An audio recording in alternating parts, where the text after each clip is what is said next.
Before we jump into this episode, I want to invite you to join our community to help you become a better steward, scale to billions, and ultimately give more or all of it away. All I want you to do is to click the subscribe button right now. I love your support.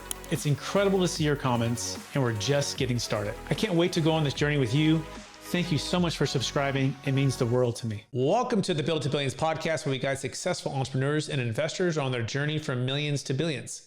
We believe the key to scaling and compounding your wealth and life starts every single day with the mindset and practice of stewardship over ownership and applying billionaire biblical principles.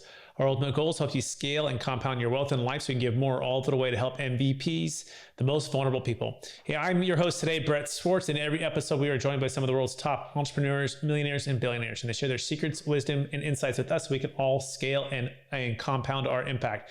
Excited about our next guest. He's out of the great state of Georgia. He has flipped over 500 houses and has owned both short-term and long-term rentals. He has raised private money for multiple projects and owns a private lending business. And he's currently developing a 3-story Class A self-storage outside of Atlanta, and so much more. Please welcome to the show with me, Mr. Brandon Rickman. Brandon, how are you doing? Thank you, Brett. I'm doing great. Good to be on today with you. Yeah, grateful to have you. And our listeners who are getting to know you for the first time, would you give us just a little bit more about your story and your current focus? Sure. So I grew up in Atlanta. My dad was actually a builder, so I kind of grew up in the real estate and construction industry. Learned kind of the old school way. My dad taught us to dig footings and pour concrete, how to roof houses, hang sheetrock, all the different trades. And so my brother and I both grew up doing construction from the ground up, and then did a lot of new construction through 08, 09. There was a little bit of real estate turmoil that happened back then, as you know. And after that, started focusing more on flipping houses, less on new construction. And so since that time, I've been flipping and own both short-term, long-term rentals, like you mentioned. And then we're now building a self-storage facility just outside of Atlanta.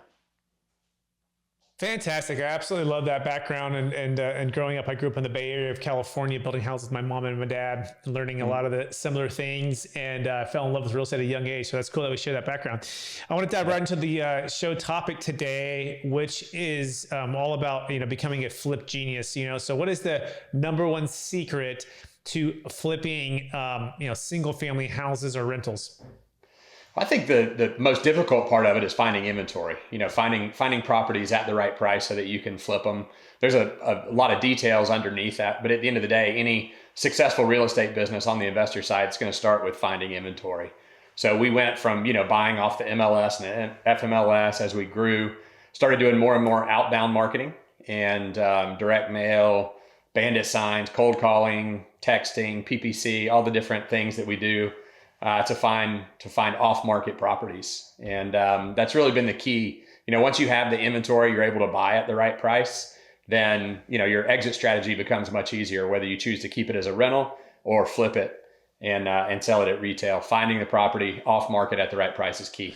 How has AI helped you find off-market properties at the right price helped you so far?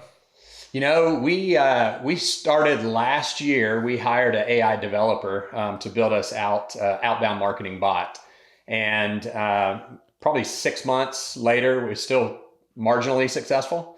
As you know, with the calling is not perfect. There's a little delay, some latency with a bot. Sometimes they get the numbers right, sometimes they get the numbers wrong. So it's not perfected yet. One of the things that we do use it for currently, though, is following up with our CRM. So in our CRM, we have all the leads from the last 10, 15 years.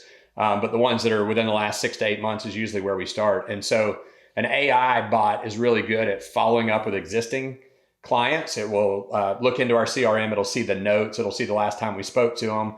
And so it'll kind of warm them back up. It'll know what our last conversation was, reach back out to them, ultimately try to schedule a new appointment with that seller so that we can go meet with them and negotiate a sales price. So that's the way we're currently using it. Cool. What CRM are you using, and did you build your own bot? We are using Podio. I've used several different ones. We ended up with Podio, which Podio has a free version. It was built for real estate investors, has a free version, and then some paid versions and a lot of add-ons that we've done. So if you like this little short clip of the interview I just did, click over here to watch the full interview. And please don't forget to subscribe. Thanks so much, everybody.